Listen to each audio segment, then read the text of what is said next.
Fala galera, nós somos a Missão Imunar. E aí, vamos começar? Digo, alegrai-vos do Senhor. Olá, meu nome é Lucas Rodrigues, faço parte do discipulado da Missão. Olá, sou o Lucas Júnior, também faço parte do discipulado da Missão. Hoje nós vamos falar sobre temperamentos fleumáticos E colérico. Pois bem, vamos iniciar sobre o temperamento dos fleumáticos, já que dentre todos os temperamentos eles são os que apresentam as paixões mais adormecidas, né? Muito diferente da ira do colérico, muito diferente das paixões profundas do melancólico e das fortes paixões que são presentes nos sanguíneos. Os fleumáticos eles são como que apresentam, seria como um temperamento com ausência das paixões, podemos dizer assim, porque eles seriam muito superficiais e lentos em suas reações. Seriam, olhando pela simbologia natural presente nos temperamentos, o fleumático ele seria como a água. A partir do momento que não há uma ação, não há algum impulso para que ela venha a se mover, ela permanece inerte.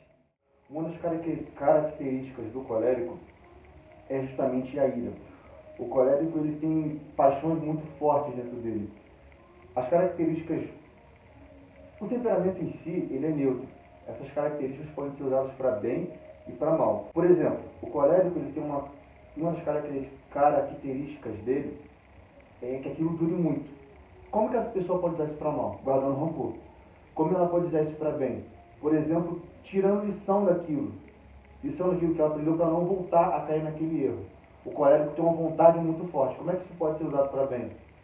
Se ela direciona isso para as coisas justas, para Deus, como é que isso pode ser usado para mal? Para o pecado, para as coisas erradas, para não mudar de vida. Já os fleumáticos, diferentes dos coléricos, eles apresentam suas reações mais superficiais e lentas. Por isso, muitas das vezes, eles não conseguem responder aos insultos na mesma proporção que os coléricos. Nós vamos iniciar agora falando sobre os pontos fracos e os pontos fortes de cada temperamento. Os fleumáticos, eles são pessoas que, apesar da lentidão, eles conseguem perseverar muito a partir do momento em que eles têm como objetivo algo que foi demandado a eles. Por exemplo, dificilmente eles conseguiriam pensar naquilo que eles deveriam fazer de forma muito proativa, mas a partir do momento que ele recebe uma ordem, ele deseja cumpri-la de forma quase que perfeita, porque como eles conseguem ser pessoas que conseguem levar uma vida muito constante, de forma constante e rotineira, ele consegue fazer tudo através de uma metodologia fazendo com que as coisas fiquem mais fáceis para si e assim ele consiga fazer com que as coisas se tornem mais tranquilas ao serem feitas. O também pode ser a sua característica, porque a partir do momento que ele pode ser lento, isso não vem a ser um ponto fraco, mas pode ser um ponto forte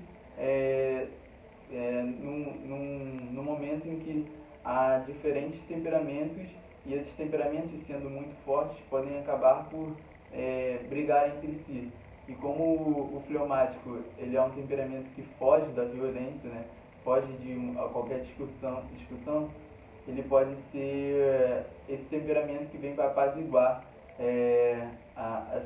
essas paixões muito fortes dos outros temperamentos. Dentre os seus pontos fracos está o fato de que essa calma e essa lentidão, né, fazem com que eles sejam meio que inertes ao que acontece ao seu redor, fazendo com que muitas vezes pareça com que ele seja uma pessoa egoísta a tudo aquilo que está acontecendo fora de si. E também o fato de que eles são muito lentos naquilo que eles fazem acaba por trazer uma preguiça ao tentar alcançar o seu objetivo final. Bom, como eu disse antes, os coléricos, um dos inúmeros pontos positivos que os coléricos têm é ação imediata. O colérico ele raciocina muito rápido, geralmente. Claro que a criação pode mudar um pouco isso, costume, lugar, enfim. Mas pelo temperamento em si, ele raciocina muito rápido, de forma muito veemente. Pontos positivos do colérico, como também já mencionei, é a vontade forte, é a decisão, é a determinação que ele tem nas coisas. Pontos negativos.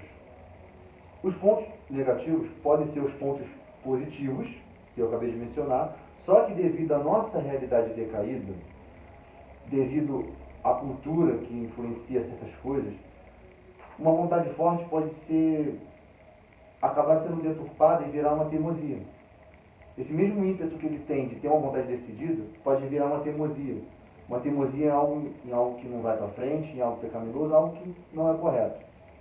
Um outro defeito que o colérico tem, baseado na mesma coisa que é a qualidade dele. Essa coisa dele raciocinar prontamente faz ele ter julgamento precipitado das pessoas. Então ele pode acabar julgando as pessoas de forma precipitada. Isso já se une com o fato dele ser uma pessoa um tantinho insensível.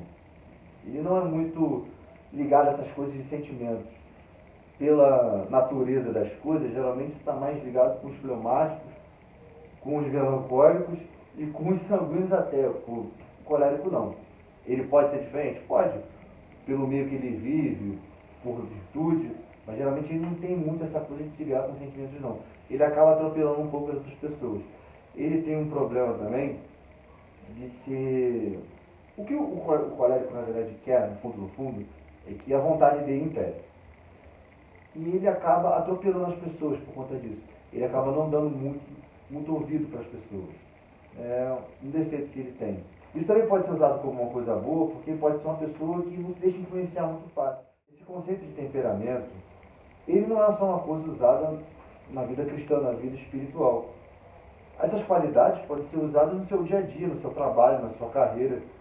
Por exemplo, geralmente, as pessoas que são líderes, que governam alguma coisa, tendem a ter um temperamento colérico, porque pelas características dele, é o que mais se encaixa com o que se espera de um líder. Tanto um líder abusivo quanto um líder justo. O líder precisa ter a firmeza, precisa ter a decisão. O líder não pode ser indeciso. E essas características geralmente combinam, estão mais ligadas ao temperamento colérico. Em contrapartida, os fleumáticos, como eles têm essa indecisão muito presente em suas características, isso não faria dele um bom líder. Porque um bom líder necessita que eles tenham essa característica de tomar decisões muito fortes em si. Já os fleumáticos, eles necessitam que as pessoas tomem decisões por eles. Muitas das vezes eles precisam ser estimulados para que eles venham sair da sua própria inércia.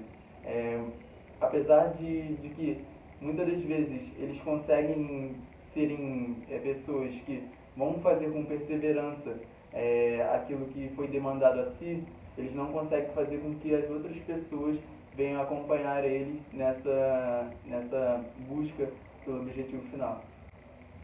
E, como acho que ficou bem claro, nós não devemos nos apegar ao nosso temperamento. Por exemplo, os coléricos têm uma tendência muito grande a dominar, ao mando. Eles seriam bons líderes. Mas eles têm uma tendência, por serem muito propensos ao orgulho, a não serem muito submissos. Isso é um problema.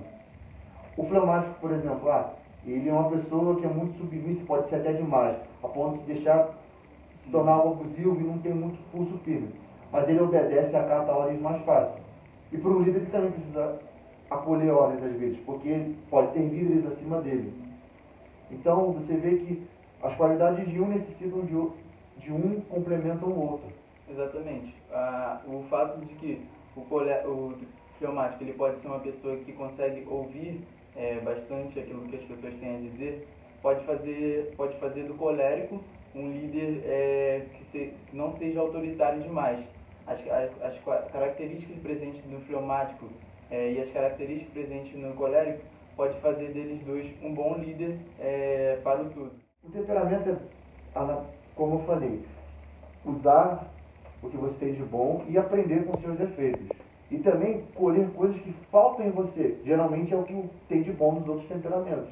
Por exemplo, eu sou colérico. Eu, particularmente eu, Cajuna, tenho um problema muito grande de me submeter. Principalmente quando não vejo sentido naquilo. Mas isso vai ser necessário muitas vezes na vida. Né? Querendo eu ou não. Já o fleumático tem mais essa facilidade. Mas o fleumático também precisa ter mais decisão, mais força, saber se impor, saber se colocar. sim, os temperamentos vão ter coisas boas e ruins, mas vai partir da pessoa a vontade de mudar aquilo de forma a podar a si mesmo, de forma a tomar domínio sobre si mesmo, no caso dos fleumáticos. Já num clima de conclusão, eu vou dar um exemplo do santo colérico, que foi São Jerônimo. Até se você pegar e estudar bem superficialmente a vida dele, você vai ver que nas próprias características físicas dele, era uma pessoa um pouco, digamos, embrutecida. E ele usou isso para Deus. São Jerônimo era uma pessoa que fazia muitos jejuns, muitas penitências, era muito entregue mesmo a Deus. São Jerônimo é um santo de grande importância porque foi ele que traduziu a Bíblia dos idiomas originais para o latim. Então você vê que não é pouca coisa. E ele era um santo colérico que conseguiu converter o temperamento, para muitos talvez o temperamento mais difícil que exista. Conseguiu converter isso para Deus. E é santo. E intercede por nós, com certeza. Já no caso dos fleumáticos, nós temos São Tomás de Aquino, que foi um santo que escreveu a Suma Teológica, e como vocês sabem, né, a Suma Teológica escreve toda uma teologia de forma muito extensa, e isso, você podendo olhar dessa forma, não tem muito a ver com a característica de um fleumático. Isso quer dizer que esse santo ele conseguiu vencer a si mesmo, deixando de lado a preguiça, fazendo com que o objetivo final que ele tinha, o ideal que ele apontou para si mesmo, fosse algo da qual ele queria fazer de forma muito empenhada. Então, com isso, concluímos o nosso vídeo. Espero que tenha sido edificante para todos. E acompanhem não só a série de vídeos sobre temperamentos, mas toda a série de vídeos do canal. Se inscrevam, acionem o sininho da notificação, compartilhem com os amigos e assistam sempre. É isso aí, pessoal. Muito obrigado por estarem aqui hoje e que o amor envolva. Amém.